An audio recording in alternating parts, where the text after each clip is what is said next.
Welcome back to Plays with Pay, your favorite news sports podcast hosted by yours truly, Peyton Sutton. On episode 7, we have Maya Caldwell, WNBA player.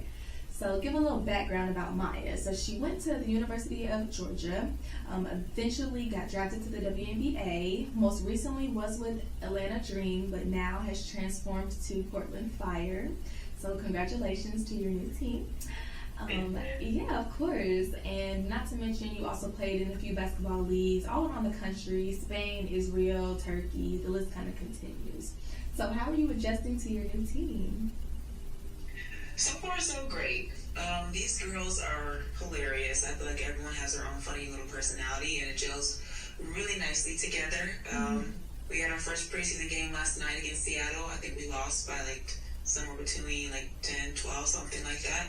So honestly, that's a great start for our season, being a new expansion team. And I think we just play well together, and that's just the first game. So right. I'm excited about it.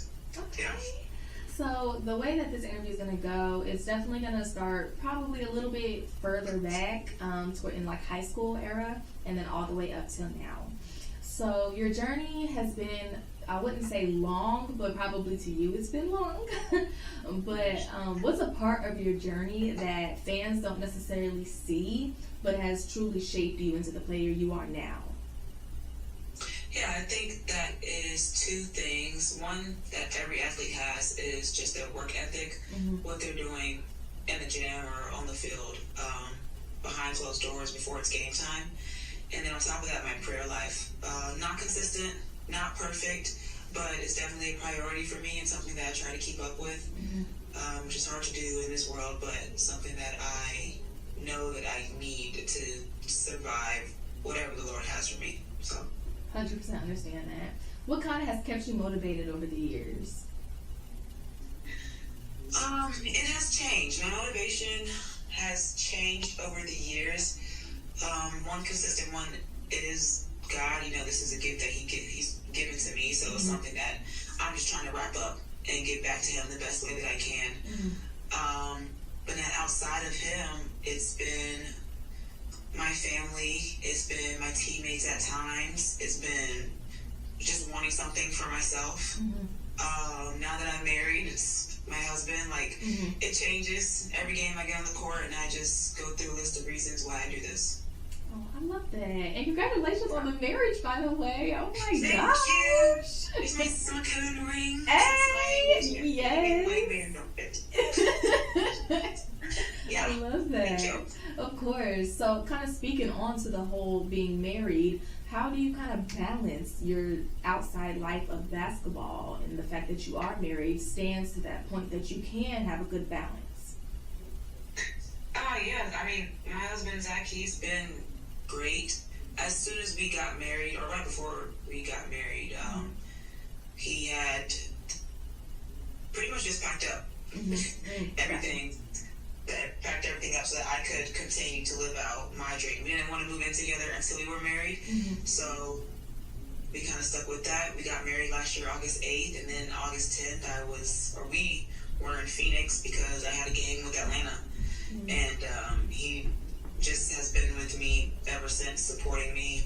And he's put up with a lot.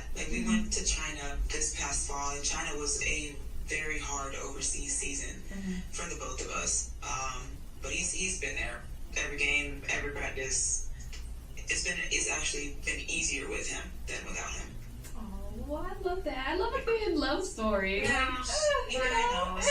I might give some people the ick, but it's girl, please. Okay. Right.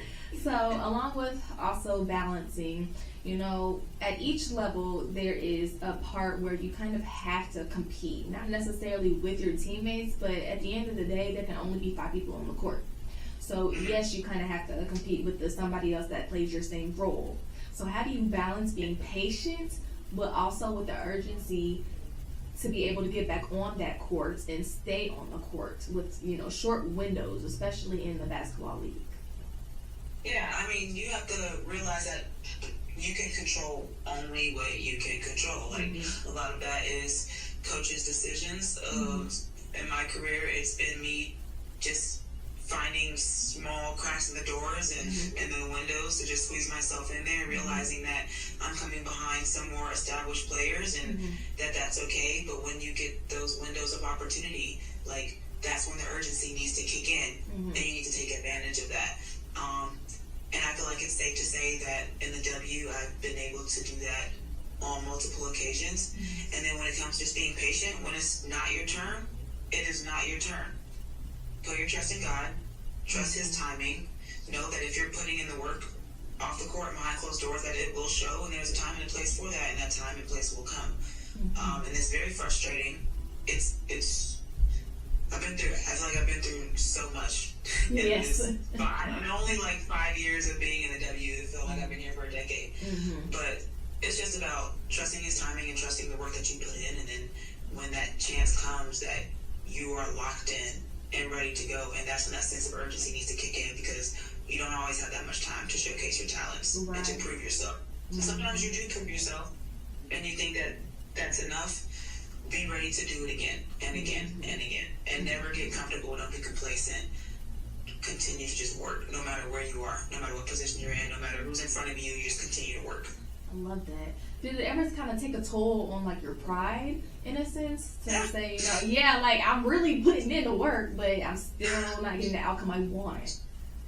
I wouldn't say my pride, but definitely my confidence. I feel like, especially watching my mom growing up, I didn't watch her play basketball, but she never really told us, us being my siblings, she never really bragged about her basketball career at UNC Charlotte and how she's a record holder in steals and things like that.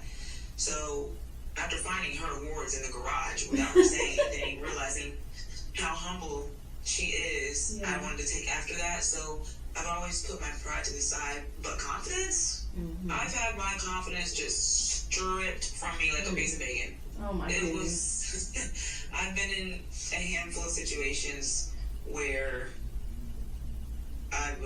my confidence level was at least -12.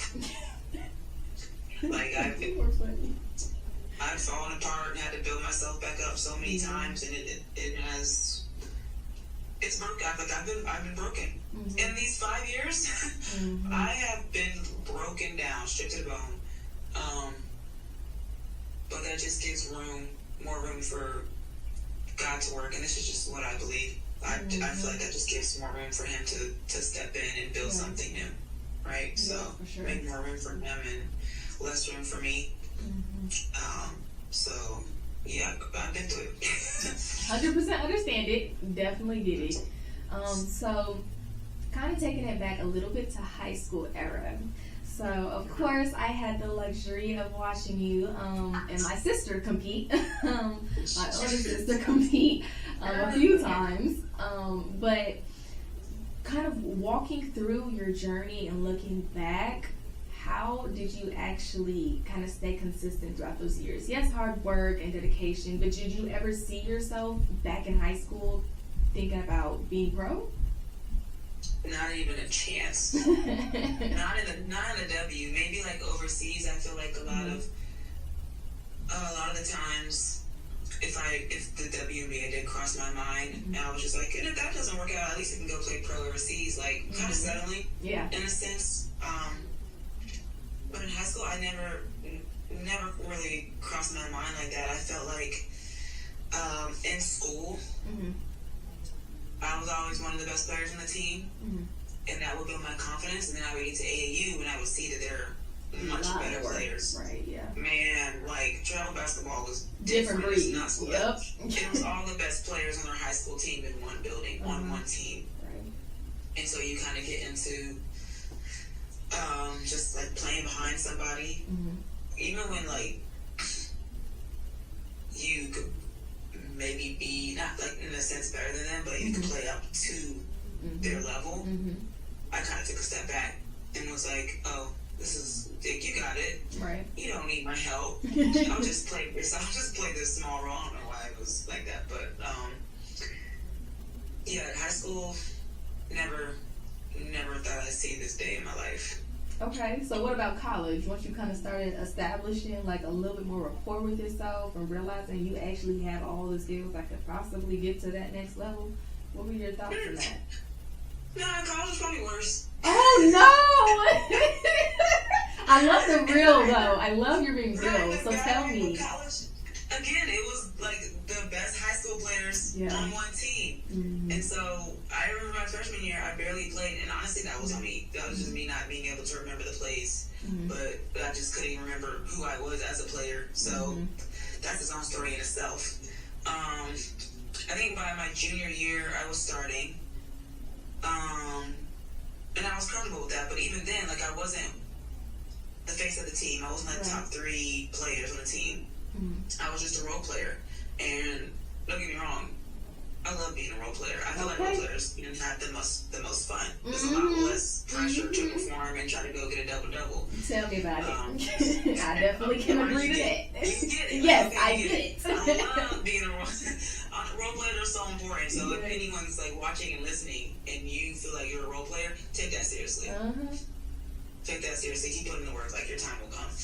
But that's what I was when I was at Georgia. I didn't think I was going to get drafted. Drafted? Nah, not a chance. I was like, I'll go overseas for a couple years, see how that plays out. But yeah, no, I mean, I had a good time at Georgia. I played well my last 2 years.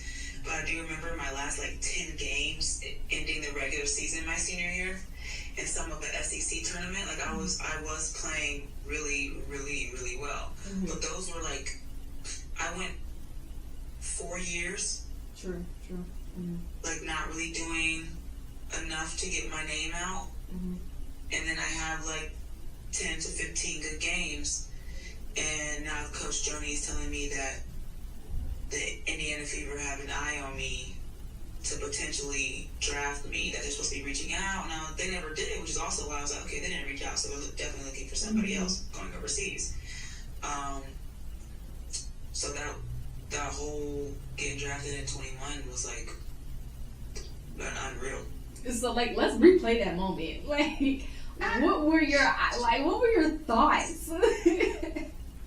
You know how when you're like potentially about to get drafted, you set up the cameras? Yeah. My Aunt Jeannie came over, and her daughter, my cousin Cherise, came over, and it was my parents, my 2 older brothers on my camera, listening to the we were all in the living room, some were in the kitchen, we're all just like watching the TV. Not a single camera is set up. Not a single one. No one's propping their phone. I don't even know if people like have their cameras ready. Like, phones are probably in a basket at the door. No one thinks that this is really about to happen. Right. And we're sitting watching the draft. And I remember, again, Coach Joni had told me that the Fever, they were supposed to be reaching out.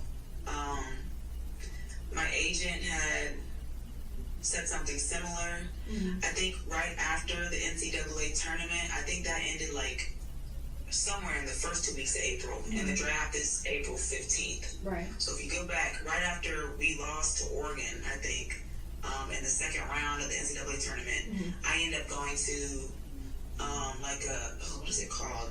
Like a pro skills, I forgot what it was called. Basically, it's a workout for people who are wanting to go pro. Got you. And there's like agents there. Right. That's where I met my agent.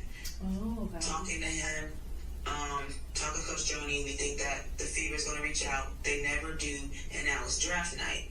Oh, okay. So that's had to give you a little timeline there. Okay. It's draft night.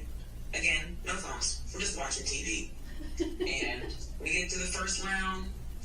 Cool. No, I knew that was impossible. we get to the second round. Not even the first half of the second round. And towards the end of the second round, we're like, okay, not seeing my name. And slowly, like, our hope just kind of starts dying. I can feel it in the room. Right. But at this point, we might as well just be watching the Weather Channel. And then we're looking, the third round comes up, and it's 12 picks each round. And we get to 30, 31, 32, and then 30. At this point, the announcers are just talking. They're not even announcing who's, like, getting picked anymore.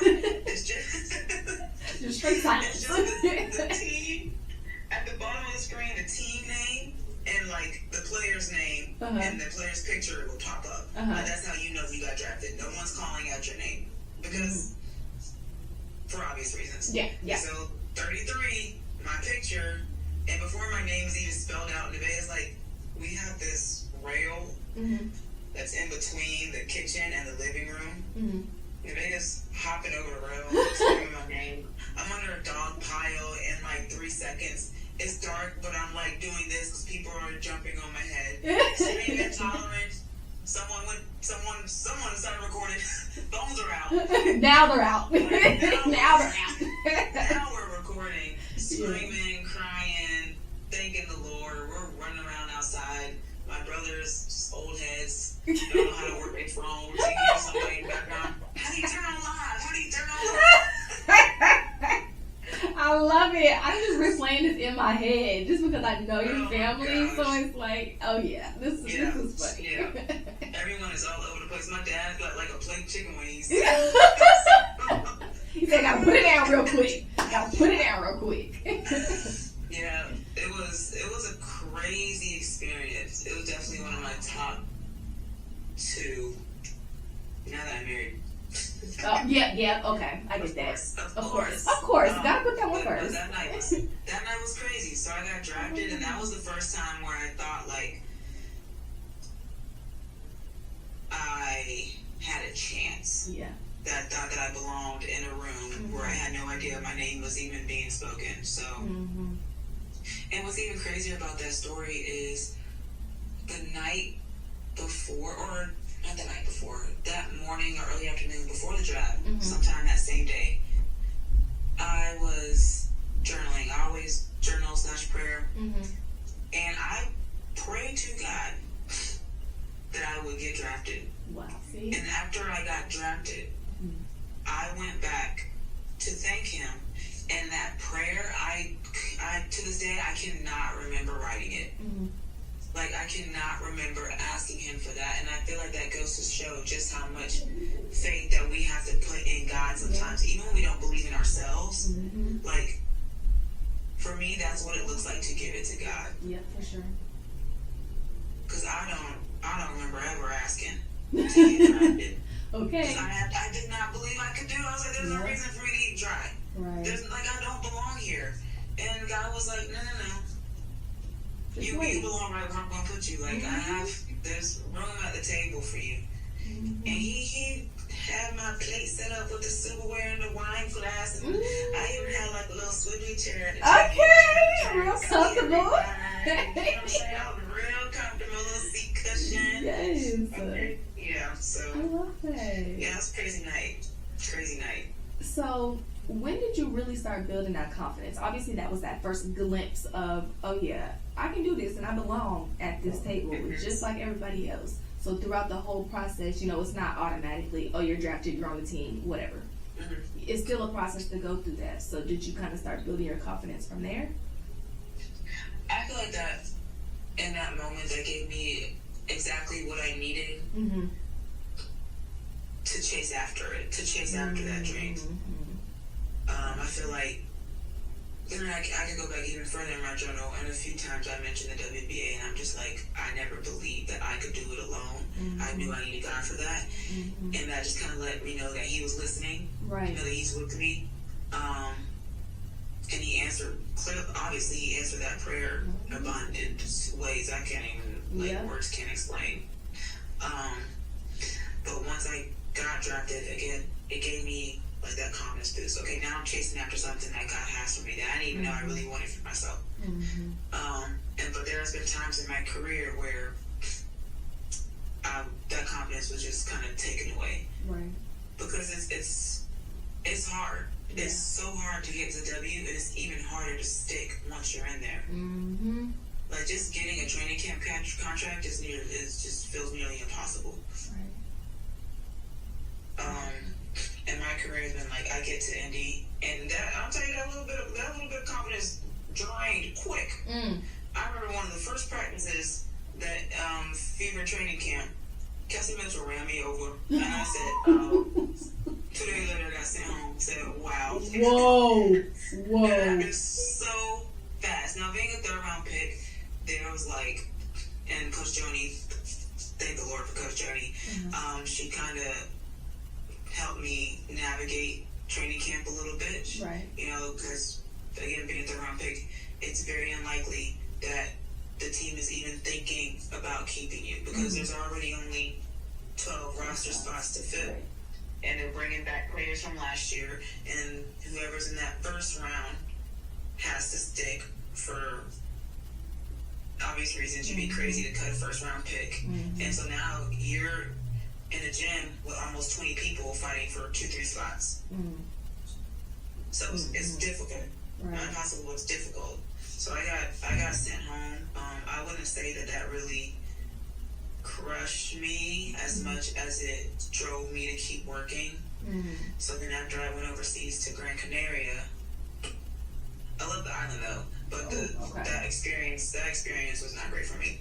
I was a little dramatic. I might have been a little dramatic in doing that, but it just wasn't a great experience for me. Okay, we're gonna have to rerun that and tell me a little bit more about that after this part. Okay. We'll go back to the overseas stuff in a second. But after the fever, I go to Gran Canaria. I work hard. My agent, William Clay, who was with Shark Sports Agency at the time, he was always going over film with me. He put together my clips. He was sending it to head coaches and GMs, and I got a training camp contract with Atlanta. And I remember while I was in Gran Canaria, there was this tiny little closet that I would climb in, and I had sticky notes everywhere, and that was my prayer wall. And I had a sticky note that was either back to Indiana or to Atlanta Dream, because I know it's close to home. So when I got that training camp contract to Atlanta, praise be to God. You know what I'm saying? He's there. He hears everything. He's there. He's been here the whole time. It's my favorite part about this whole thing. Okay. People don't fail. They fail to realize that part. They do. Or sometimes we just forget. I'm guilty of forgetting. I'm guilty. Same here. Yeah, you're human. You make mistakes. Thank you. Okay. So I go to Atlanta, and I make it to the last day of training camp, the very last day. I'm counting people in the gym. I'm like, oh, okay, there's 11 people here. Tiffany Hayes, shout out to my twin. She was in France finishing up her season there. She's like, okay, Tiff makes 12. I'm good. I'm safe. So I wasn't safe. No. They called me in the office right before practice. They're like, we gotta let you go. Oh my gosh. It's fine. It's fine. Later that summer, I stayed home. I worked. And that summer, they called me back twice. They called me in June, and they called me in August, I believe, for hardship contracts, which is basically like a NBA 10-day contract. Someone got hurt, so I have to go fill in until they're feeling better. And I played great. I played really well on both of those contracts. So now I'm starting to make a name for myself. That's building my confidence. And I remember my first game, July, well, maybe it was July, the end of August, I think, actually, excuse me. But July 18th. No, I don't know. One of those months that start with a J, on the 18th. I remember playing my first W game against Dallas. They called me in, and they were like, you're starting and you're guarding Enrique Iguodala. If you don't know who Enrique Iguodala is, you can look her up yourself back. Girl. Y'all sent me home for 2 months, and you're gonna call me back and make this my first assignment? Boy, I know you was legs shaking in your boots. Oh my gosh. I actually was the excitement there was way more excitement than nerves. It was more of an adrenaline rush. Okay. I was watching everything on her the night before. Right. I was going through every highlight YouTube had with her name on it. I was I need to be able to mirror her. Yeah. If I'm going to stick, and this is in our conversation earlier, urgency. This is where I was this is now. It is now or never. You cannot mess this up. And there was the adrenaline rush, but I was also very composed. If you watch me play, I don't really get riled up. I try not to because the thoughts bouncing off my brain are more than enough. Yeah. So if I'm out there hooting and hollering, you add that to what's going on up here already, it's going to be a mess. Yeah. So I was composed. But I had a great game. And I remember after my third layup, I had 6 points at this point. It's not even halftime yet. And I'm backpedaling on defense, and I'm about to start crying. Oh no! I was so happy, and I'm running back, and I'm oh my gosh, this This is real. Sometime. Eureka is coming. Eureka is coming. Get ready, lock up, because you know she's about to blow Biden. Yeah, bro.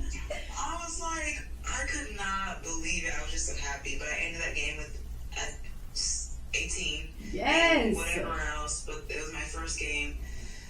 And I was thinking, ooh, maybe they'll keep me for the season. No, Tip got healthy, so I had to go back home. Oh my goodness! But Wow. then they called me back again. Yes. I finished the season with them, the regular season with them. Just playing well. I think our last game was against New York, or one of the last games was in New York against New York. And at halftime, I had like 14. Mm-hmm. And I just played well that game. It was New York. We didn't win. Boo. I had a good summer. Okay. And then I think the next season, the next W season, I went to back to Indiana for a full season contract. Mm. But that wasn't my best year. Didn't get a lot of playing time. Mm-hmm. And then life happened. 2024 ended the season with Atlanta. Like the back half of the season, they called me to come finish the season with them, and again, I did well. Like Atlanta showed me. Some people are like, "Oh, well, they never kept you." No, they kept calling me. Yeah, that's all. They That kept really calling matters. me, and when I got there, they were believing me. They were pouring into me. Mm-hmm. It was love from all the way from the GM to the staff, the people who were washing our clothes, like teammates in between, head coach, assistant coaches. They were pouring into me. And then in 2025, last year, I had my first full season with Atlanta.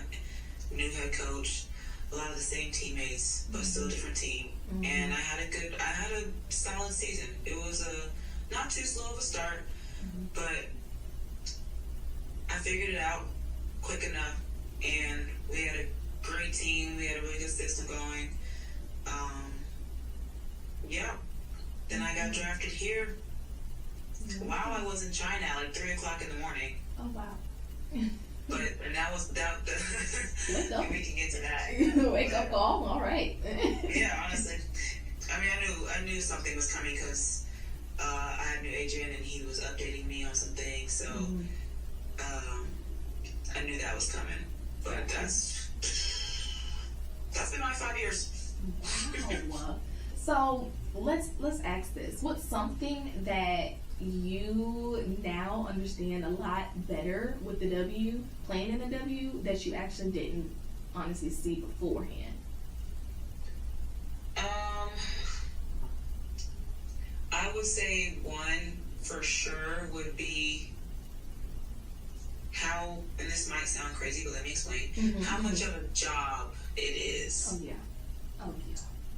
And then two, how professional you have to be. But the job part being that I feel like I was playing basketball, not so much always for fun, but first for fun, right?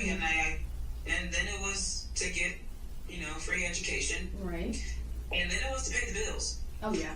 I was like, this is getting really serious. But I love it. I love that I don't ever feel like I'm working a day in my life.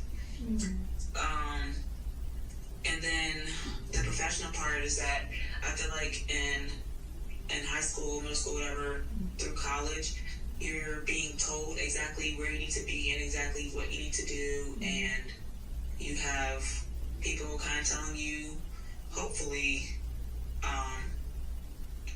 like people telling you what to eat, but hopefully not in like a discouraging way. Yeah.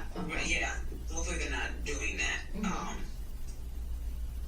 So yeah, but then I get to the pros and it's like, you gotta tell yourself what to eat, but there's still resources. Like you can use people and tell them what your goals are, but you have to be professional. Like you have to take care of your body. No one's gonna tell you, hey, you need to be in the training room an hour before practice to make sure that your knee is good. No, you have to tell yourself that. So those are probably the two big differences that I've seen since being a pro. Like the two that stuck out to me immediately, I would say. So as you kind of explained the fact that you've been to different teams all over, everything is a little bit different on each team. We already know the chemistry is different, etc. So how do you just go about things and just being a good teammate? What have you kind of just learned about just being a good teammate, regardless what team you're on? Yeah, I think that you have to know your personnel the same way that you study scouts for the other team. Mm-hmm. You kind of have to study your own teammates because everybody's going to need something different. I mean, we've been talking about role players and then like the big name players. They're not going to need the same thing from you as a good teammate. You know, like I might not talk to, and I'll just use Atlanta's team roster because they're more established, but like I might not go support Ryan the same way that I'm supporting our rookies coming in, like Taylor Theory or Pow Pow. Right. You know, like I don't need to give Ryan the same advice that I could give to them. For sure. And we also just don't know, and you can just be open and ask like kind of what kind of support those people need. But I think being a great teammate is just kind of just knowing who your teammates are, getting to know them, know how to talk to them on and off the court. I think that kind of creates a space for just open, honest conversations and honestly whatever anybody needs. I feel that. And so going forward, now you're, like I said, with the Portland Fire. Do you have any opportunities or goals that you want to keep chasing, or are you kind of just living in the moment? A little bit of both. Okay. This was getting drafted to Portland was a very bittersweet moment because I'm going to miss Atlanta, but sweet because this is such a incredible opportunity to be part of an expansion team. Which I feel kind of weird calling it an expansion team because they were here before. Yeah. From like 2000 to 2002 or 2003, I think. But that's what we're calling it, so that's what we'll stick to. Okay.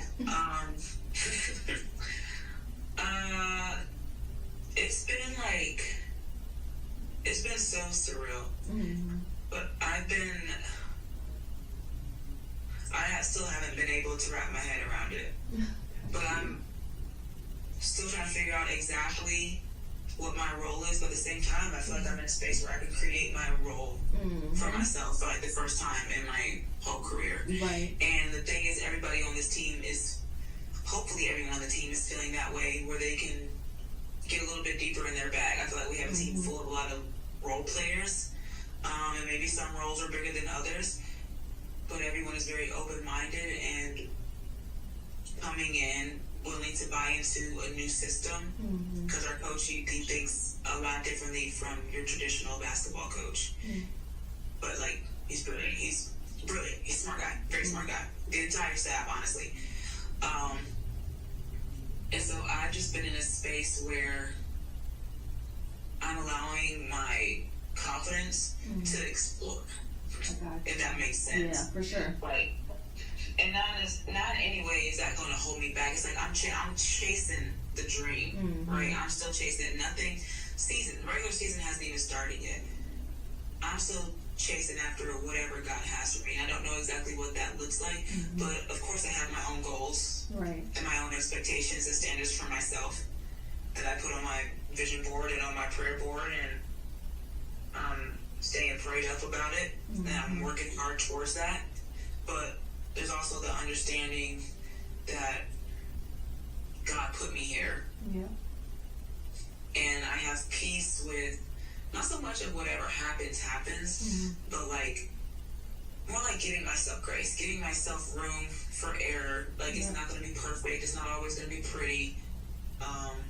But it is going to be His will, His way, His timing. Yeah, for sure. And trusting in that. And then within that, my goals and my expectations for myself, if that makes sense. Oh yeah, for sure. Yeah. I definitely love the way that you go about things. You know, I also am very religious, deeply have a great relationship with God. I feel like you said, nothing's perfect. Of course, there's times where I forget to pray, but I try to pray every day. But I feel like everybody does have that one moment where they truly see God's will.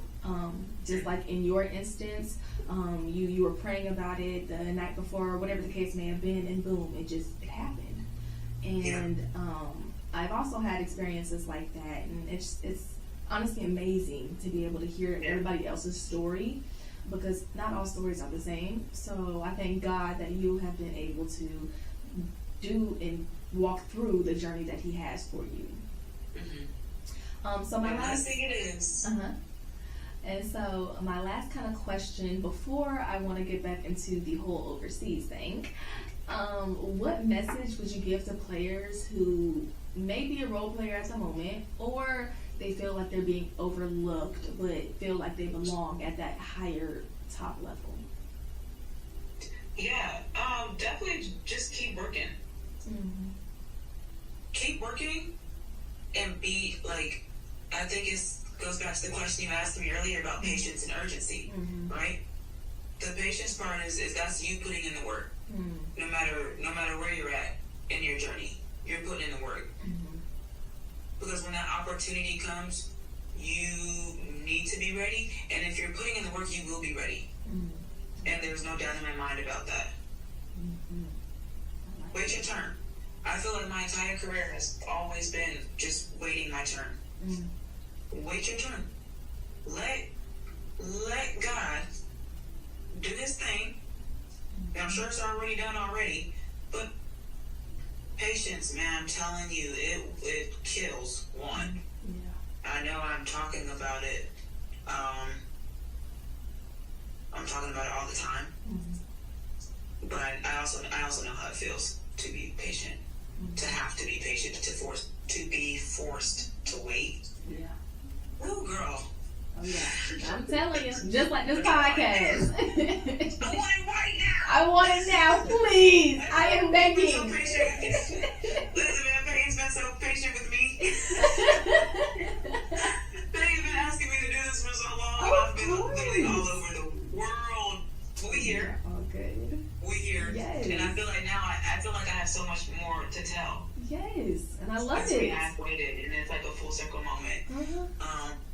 But be patient, wait your turn. It is going to hurt, but if you're patient and you're prayed up, when that opportunity comes, you will be fine. You'll be great, honestly. Gotcha. You'll be great. And if you're not, it wasn't your turn yet. And the cycle continues. Yep. I also would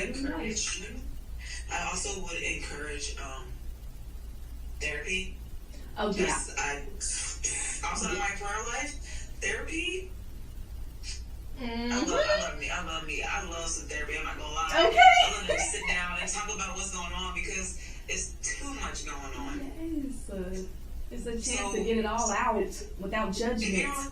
If you're looking for a sign, that is it. Yup, right in here now. Go talk to somebody. Go talk to somebody, please. It's not gonna do nothing but help. And if you don't like the therapist, go talk to somebody else. It's not every therapist is for everybody. That's just a side note. Yes, for sure. Well, actually, that kind of brings me into the next thing, because it sounds like you needed some therapy when you went overseas. So, kind of give me the spiel. Give me the spiel on what was going on. All right. 2021, I'm in Spain, Gran Canaria. Beautiful island. Yes. Not very high. Yeah. Okay. IQ for said person in charge-ish. Okay. They had a very interesting playing style. And I was a first-year pro with two other first-year pros, no vets.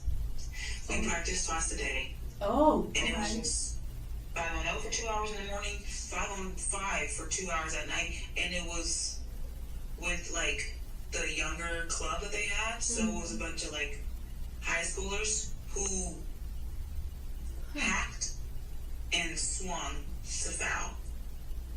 And so I find myself often getting out of character when I go overseas because some people just don't know how to, I don't even know how to put it. I was shook. Okay, I'll just say that. I was set aback. I didn't know how to play. The only coaching that I got was kore, which means run. And that's all they ever said. I remember doing one drill in practice where we had to, you had to tip the ball off the glass, get it, turn, pivot, outlet. Outlet goes middle, whoever got the rebound or whatever has to run for layup. Yep. They had us throw the ball backboard, jump, catch, turn, pass before landing. And they wanted to talk about control. Mm-hmm. I said, you just told us to be under control, and then now you're telling us to make 360 or 180 passes. Without even landing first. Right. Sorry. But someone's about to roll their ankle. No, seriously. Not everybody in here has a 30-inch vert. Oh. We don't have that much hang time to be doing this. Anyway, that's kind of where I drew the line, where I realized something's not right. Yeah. So that was Gran Canaria. Okay. And then after that, that's when I went to Atlanta, got cut, and called back for the hardships in 22. Gotcha. Okay. The fall of 22, going into 2023, I went to Israel, which was the exact opposite of Spain. And I played with Jillian Eileen, who played at Oregon University, and my other American was Brittany Brown, who played at Florida State University. And they were both older than me and had overseas experience already and training camp experiences, so they were the vets, and I could finally stop pretending like I wanted to be captain. Hey, I like that. Okay. And I got to just play, and I got to actually learn from somebody. And I think I was there for 2 months. Great teammates, great food, beautiful country, great coach. We were winning. Things were up. 2 months later, I break my foot. 4 days after my birthday, I said, "Dear Lord, why me?" Oh my I was gosh. having the time of my life. I was having the time of my life. We were winning. We were outside. We were winning, and we were outside. My girl said I was having a good time.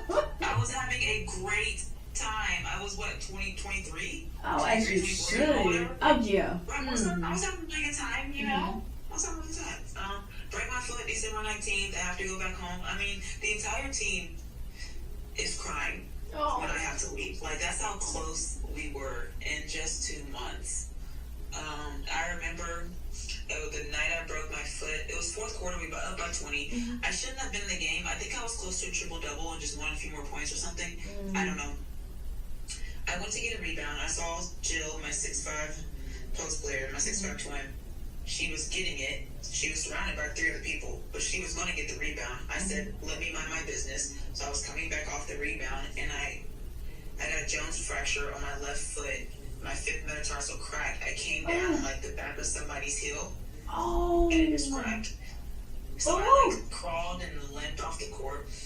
It hurt. It hurt, and I heard it too, which was even crazier. Oh, so no, that's nasty. Loud. That's nasty.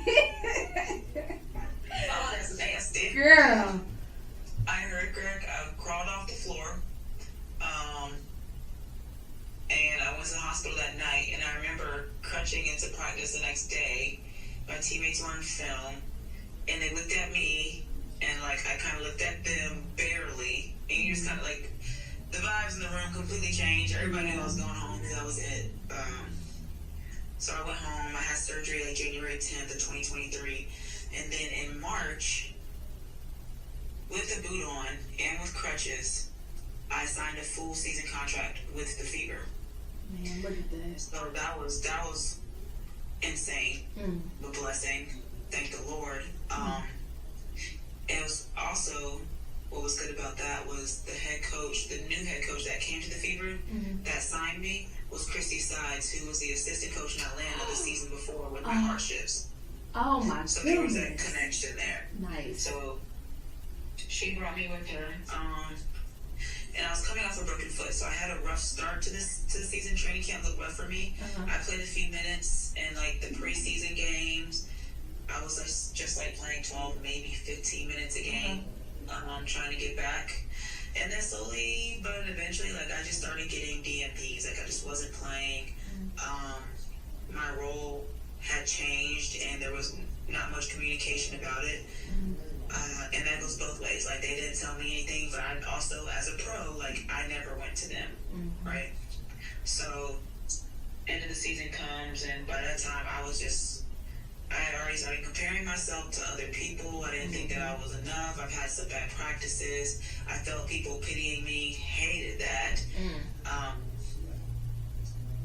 But then there were people like Kelsey Mitchell who would like grab my shoulder randomly and just be like, "Yeah, I see you, MC." Like, she knew that I was trying. I was working a lot, and that went. That I felt that deeper than anything else that year. Like that meant more. I don't even know if she knows that, but when she would do that, it just almost like just made me feel human. Yeah, brought me back down, made me feel human again. Like I was allowed to give myself just a little bit more grace, enough to get by with the 2% of sanity I had left. So that season didn't really go well for me. And then I go overseas to Israel again. Oh, okay. Because I remember, okay, I'm back. I was praying God, like, Lord, please let me go back to Israel. I want to go to Israel again. Like, I was having such a good time. And my agent was just bringing me, like, options from Russia. Oh. And I was like, money, great. Russia, scary. Yeah, but I think it was the ooh. I don't know if I can do the culture over there yet. And there were people over there who were fine. Okay. They were saved, making good money. Okay, good. And I was just like, oh, Russia. 25 a month? Oh, wait a minute. But I was like, it wasn't going to sit right with my spirit. It wasn't sitting right with my spirit. So eventually and finally, an opportunity to play in Israel came back again under a different coach who had the same name. But again, they were going to be great teammates. It was a great coach. We had a good setup. Once I got there, I was cool, and then the war started. Oh my gosh. Dude, your journey? I cannot. Oh. And then the war started. You went back home. Russia. I could have just went to Russia if we were going to do this. But yeah, I think I was there for 10 days before the war had started. And I remember, like, when we got there, I was in an apartment. I had 2 teammates. I cannot remember where Sydney was from. Slovenia? I might have made that up. Love her to death. Had another teammate. Can't remember her name off the top of my head. But she had a dog. She was cool. Whatever. She cooked a lot, so I didn't mind being her roommate. Love that. But in our, like, 3-bedroom apartment, there was also, like, a bunker in there. Okay. And I, like, would go in there, and I'm like, oh, hope we don't need this, because I'm going to use this closet. Like, it's just... No, like, literally. This space. Yeah. Right, okay. I'm glad we're on the same page. One day I wake up. Mind you, season hasn't even started yet. I'm looking at my phone. I'm getting dressed to, like, go push shots up. I'm looking at my phone. Coach texted us, and he's like, stay inside, don't go anywhere, lock the doors, close the shades, all these things. I'm like, what is going on? People are texting me, are you okay? I'm lost. Apparently, there were like a few terrorist attacks that were happening in Tel Aviv, which was only like 30 minutes away from where we were staying. And then 20 minutes later, the coach texted me, he's like, we're going to come get you guys, take you further up north away from all the action. And in my head, I'm like, you just told me to stay inside. What makes you think I want to take a 40-minute car drive up north after you told me to lock all the doors and close all the windows? But I really didn't have a choice. So he came, he got us. My teammate with the dog, she stayed because apparently where we were going, my other teammate already had 2 big dogs, and I guess that would have been too much, and she just wanted to stay with her dog. But it was a mess. There were also like sirens going off in different cities. We didn't hear any that morning. But the next morning, after me and Cynthia had already left to go up north, the teammate that stayed back had told us, like, sirens and gunshots were, like, outside of our apartment. She had it all locked up and everything, but she heard it all. She was watching the news. She said that, unfortunately, she had seen somebody that she knew, like, was killed. It was so chaotic, and it was so sad. And we get up north, really nice apartment, side note. It had nothing to do with the story, but they were really living it up. They were living it up north. So we go there, we're there for, it was probably like 4 or 5 days. It felt like 2 weeks. Just looking for flights, trying to get out of there. And Jill and Britt that were on my team the year before, they were on a different team, both of them on the same team, but different teams. So we were all trying to find the same flag. Eventually we do. We go home. I remember kind of standing on their like apartment balcony, just like literally hearing the sirens in the distance. We were watching the news the entire day. Like it was just reckless, and it was so sad. And their cousins, uncles, brothers, dads, people are getting called in to go stop it, like to be on the front line and everything. And it was insane. Luckily, thankfully, we get out of there and come back home, and that was, I don't even think I was away for more than 2-3 weeks. Wow. So that was really sad, but I kept in touch with a handful of my teammates. Everyone's doing well. I remember, I think the next year I had to go back to Israel just for a few days because of some work comp with when I broke my foot. I don't know why we couldn't do it over a Zoom call or whatever. I guess they needed to inspect so I could get some money back. I went, and I remember walking through the airport once I landed. Like, I was so happy to be there and see friends and see the beautiful beaches. And it's not that I forgot what had happened. Obviously, you don't forget that it's happened. Right. But as I'm walking through the airport, you just see pictures of so many missing people. And it was like the airport was almost dead silent, or at least it was in my head. And it was just so heartbreaking to see that. Like, and it's like, what can I do besides like spread awareness and like give a hug and like, you know what I mean? And even then, it's like it's not enough to do nothing. You can really bring those people back. Right. And then seeing people were tying. I don't know if you ever saw in the States, people would tie like yellow ribbons or red ribbons, I think, or someone they knew was missing. Something like that. Like that was on almost every car. I'm going to visit my old teammates. It's on their cars, and it's nothing but sad and just heartbreaking. But after I get home, my agent finds me a gig in Turkey. Now by this time, even though it's only been a few weeks, teams have already established who their foreign and American players are.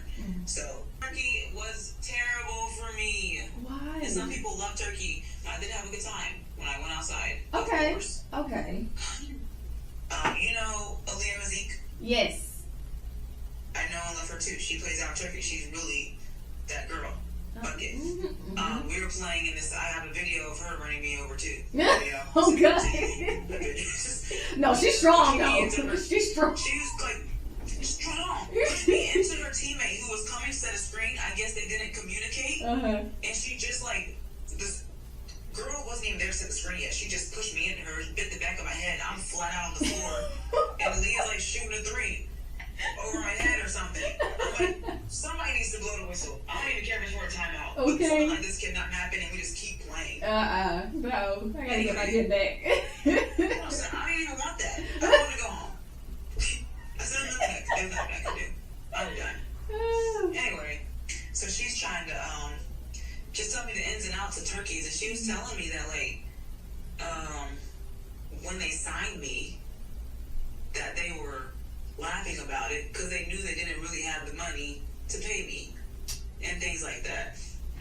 And then they were like, there's money going under the table, people betting on games and stuff, and I had no idea this was a thing. This is year 2 for me. This is year 2, right? Spain, Israel, this is year 3, oops, whatever. No, because I didn't even get year 2 because I broke my foot. This is year 2 for me overseas. I had no idea what's going on. Right. At least I come to something, you gotta milk it. I said, milk what? I don't do that. I left immediately. They were playing in my face, they were playing my money, they weren't paying me on time.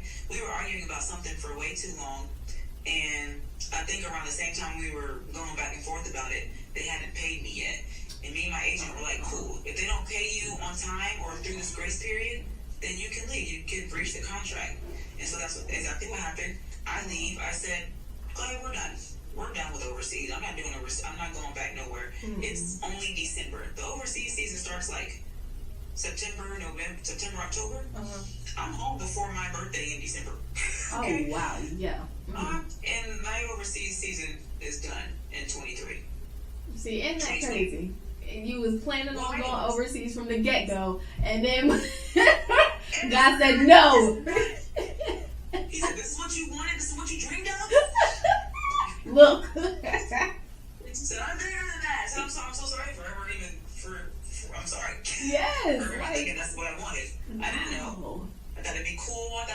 like beaches. I gotta be in Europe, you know, with a croissant.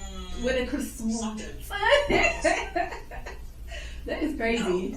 No, nothing but just, anyway, mental challenges and obstacles. Where did I go after that? Where was I in 2024? I went back to Spain. You went back to Spain. This time I'm mainland Spain. So before I was Gran Canaria on the islands. The Canary Islands are, first of all, northwest of Africa. I don't know why it belongs to Spain. No disrespect. It's just like beside Africa. Yeah. Why did y'all come all the way down here? Right. For a couple beaches. Beautiful though. Anyway, now I'm on mainland Spain. Still the same conference as Gran Canaria, so I had to see some of those people, but it's better to see them like that than to see them every day. Right. And that was also just an interesting season. I had an amazing team. I played with Spargerona. Great team. Okay. Great team. Very smart coach. Amazing people out there. Really good food. Beautiful little city town. It's really small. I loved it. I loved that part. However, when it came to playing, there was just this weird, I don't even know what to call it.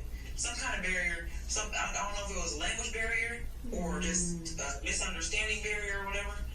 I don't know what it was. But basically between me and my coach, I got out there. I was doing my thing. I'm used to like always having the ball in my hand and going to get a bucket when I'm overseas. That's not what he wanted. I said, okay, I can fall back a little bit. I fell back a little bit. That's not what he wanted. I said, okay. You're confusing me. He said, I want you on the bench. I said, what's happening? So I get out there, I play my defense, and I go get rebounds. Because that's inevitable. I can always do that. Right. When it comes to scoring, I don't need to do a lot. My teammates are fire. They're good. They're good. I mean, over the head, behind the back passes, threes never touching the rim. Mid-range game, they got the spin, they got it all. They got it all in the bag. One big bag of just hoop girls. I loved it. And he keeps talking about you're the American, you need to be doing this, this, and this. I'm like, but you're not putting the ball in my hand like that.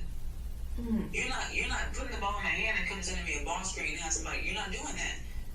You're not calling plays for me. But you want me to go out there and dilly-dally and do what? Especially when I don't have to force anything because my teammates are great. If you want me to play to my strengths and you want me to go get 25 a game, you need to come just set me a ball screen and see what happens. And then when I come off that ball screen, don't tell me I'm dribbling too much or don't tell me I'm not passing it or I'm passing too late. Pick one. Right. So we couldn't agree. I leave. I get that. Hey. By January, I left. The same month, I got a new agent. And then by February, I'm playing in Athletes Unlimited. I love Athletes Unlimited. You see how I'm about to just start? She's just ripping the air. I really am. I love AU. I love AU down bad. Yeah. That was the... I don't remember...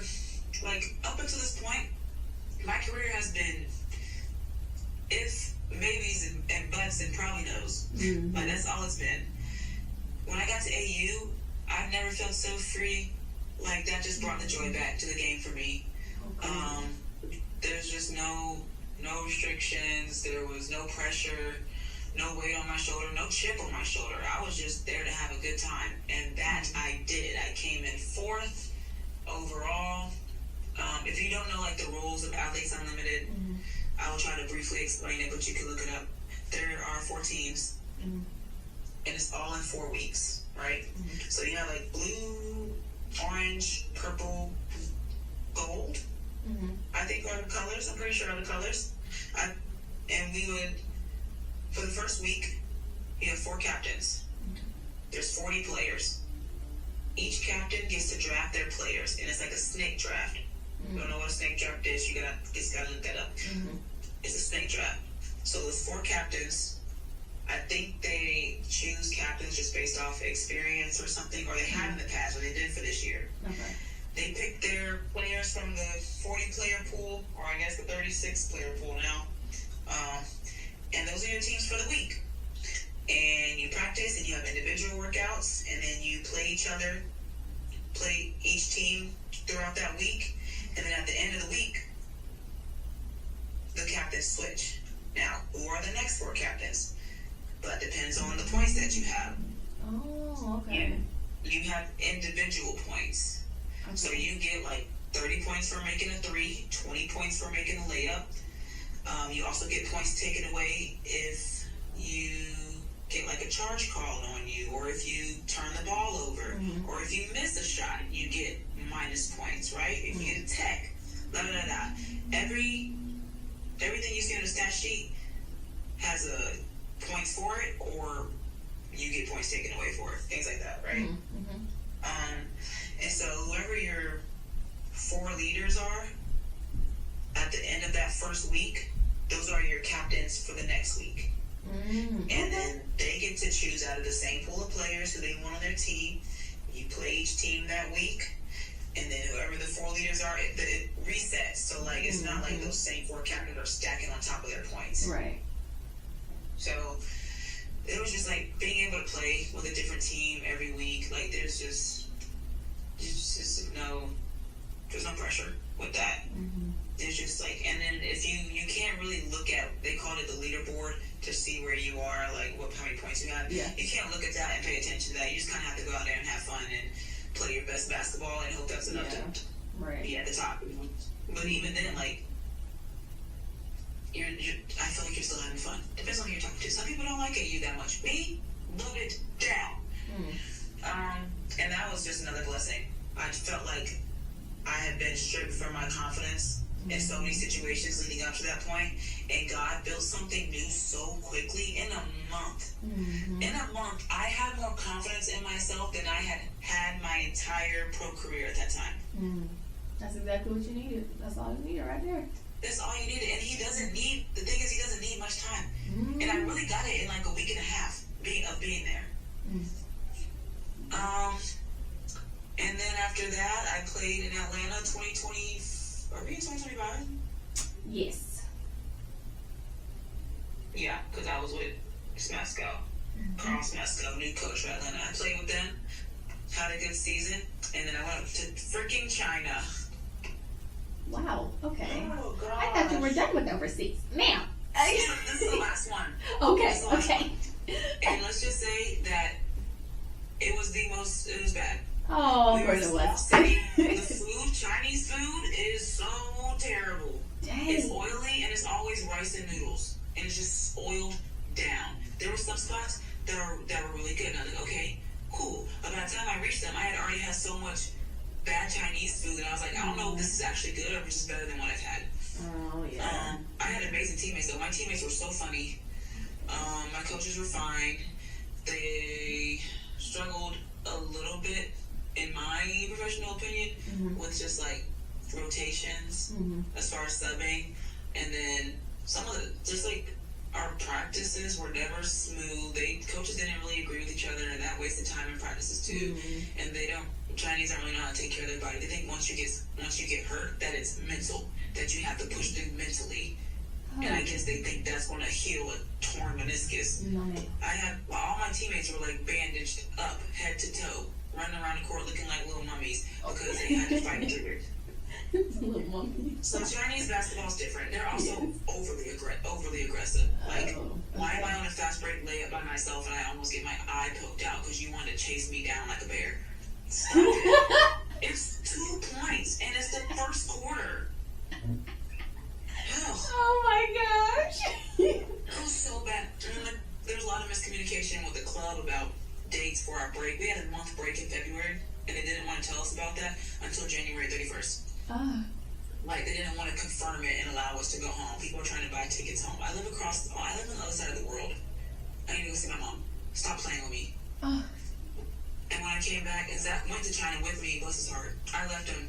When I had to go back for playoffs in March, I just left him at home in Indy. I said, we don't both need to be miserable, but thanks for coming. So yeah, and that's my overseas season. Nothing about China stripped away my confidence. It was just my patience. Yeah, at that point. Couldn't spell it. It was awful. Oh. Well, goodness, if anybody watching hasn't learned anything yet, it is just you need to trust in God. That's it. That is the story of my life. Yes. Oh my goodness. Well, thank you so much for coming to the podcast and talking. Definitely loved our interaction. It was very pure, and I love to hear about your journey and from seeing you from high school to now. Thanks, Peyton. And I'm proud of you for this podcast. This is good stuff, girl. Thank you so much. You sent me that question.